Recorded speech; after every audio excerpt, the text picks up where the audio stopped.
est drôle, il est sympa, le plus sympa des galaxiens. C'est l'aventure à toutes les pages pour amuser tous les terriens. C'est Scrameustache et ses copains, et de l'espace il nous revient. C'est l'été, chambon les roses, dort sous le soleil. Une soucoupe, une drôle de chose, arrivée, réveille. Le petit village, c'est Scrameustache, copain marrant des grands enfants. Il suffit des amis, Kenna, le petit Inca, tonton Georges l'érudit, toi et moi, toi et moi. Il est drôle, il est sympa, le plus sympa des galaxiens, qui transforme en statue de sel ses ennemis les plus cruels. C'est Scrameustache et ses copains, et de l'espace il nous revient. De l'île des Ramouchas au grand temple Inca, du continent des deux lunes au Chronoc Rider. Chacun, chacune saura par cœur toutes les pages de Scrameustache. Tobor son bon repos et le chien Waterloo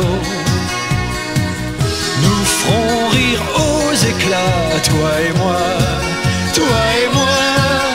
Il est drôle, il est sympa, le plus sympa des galaxiens. Il rit, il blague tous les jours, espiègle le cœur rempli d'amour. C'est Scrameustache et ses copains, et de l'espace il nous revient. Les anciens, les galaxiens, les belles galaxiennes, même Falzar le magicien chante cette rengaine. Vive Scrameustache, vive Kenna, des enfants sages, ils sont les rois.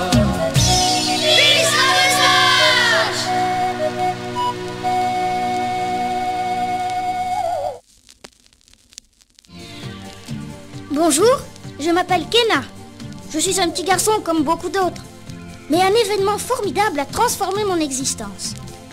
À Chambon-les-Roses, où je vis avec mon oncle Georges, j'ai eu la chance extraordinaire de rencontrer le Scrameustache. Ah, il faut que je vous dise, le Scrameustache est un extraterrestre pas ordinaire, car c'est en réalité un petit animal doté d'une intelligence et de facultés peu communes. Un soir d'été, alors que je me promenais dans la campagne avec mon chien Waterloo, un bruit étrange attira mon attention. « Tu as entendu, Waterloo? Il se passe quelque chose dans les vieilles carrières. Viens et ne fais pas de bruit, nous allons voir. » Avec des ruses de Sion, nous nous approchâmes de l'endroit d'où provenait le bruit. Nous rampâmes même sous les buissons pour mieux nous dissimuler. Et tout à coup, nous la vîmes. La soucoupe volante était là, à 10 mètres de nous, tout feu allumé. C'était magnifique. J'étais fascinée. Je n'osais plus bouger d'1 centimètre quand Waterloo se mit à grogner. « Mais tais-toi, idiot! Tu vas nous faire repérer !» À ce moment, venant de je ne sais où, un éclair jaillit. Il va frapper une petite musaraigne qui courait sur un rocher, à peine à 1 mètre de moi. La petite bête ne bougeait plus.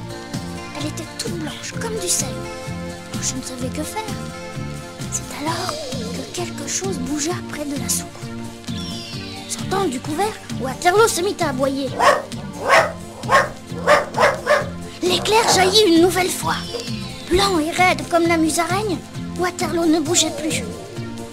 C'est à ce moment que j'aperçus la chose. Elle avançait sur un rocher surplombant la carrière.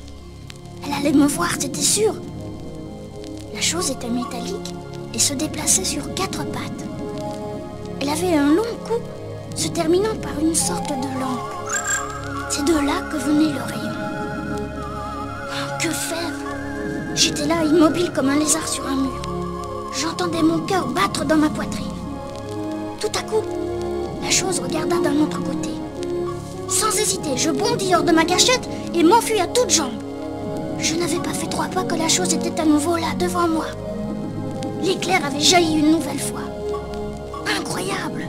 Je n'avais rien. Le robot était aussi étonné que moi. Je dis le robot, car cette fois je le voyais très bien. Encore une fois, il m'envoya un éclair, mais il ne se passait toujours rien. C'est alors que j'entendis une voix derrière moi. Ah, ça, c'est curieux. Mon rayon pétrifiant ne marche pas sur toi.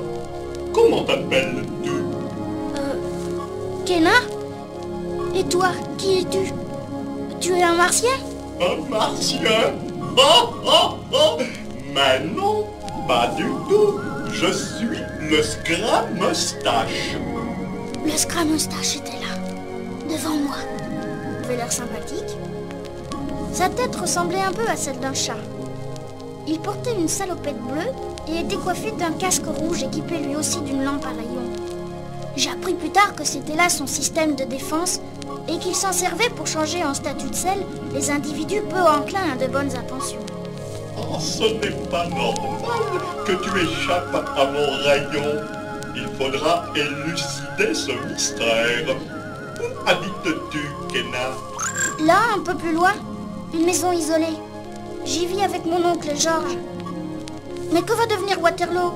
Waterloo? Ben oui, mon chien, là. Oh, ne t'inquiète pas. Dans quelques instants, il redeviendra comme avant et ne se souviendra plus de rien.